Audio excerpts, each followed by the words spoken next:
Magandang araw po. Ito po ang sublimation printer ng 88 Bacolod. So, ayan po.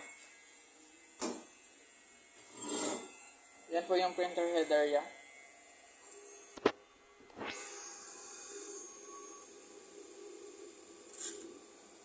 Yan naman po yung capping.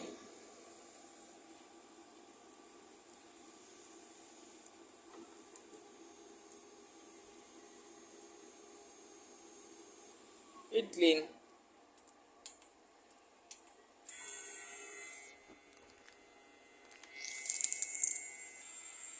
After po nating mag-head clean, punasan po natin ang wiper.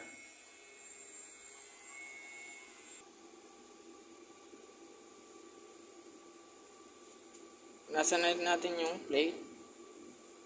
Yan yung capping.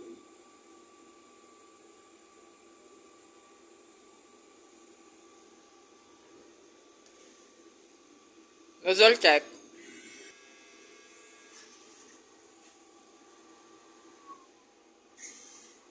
Yan naman po ang output ng aking nozzle check. Ito naman po ang aking ink tank area. Tama lang po ang ink level nila. Ito naman po yung waste tank. Kunti pa lang po yung laman. Yan naman po yung AVR. Yan naman po yung ground wire. Ito naman po ang aking mga consumables. Yan naman po yung sa roll. Ito naman po yung printer daily checklist. Hindi pa po ako nakapag-print ng bago.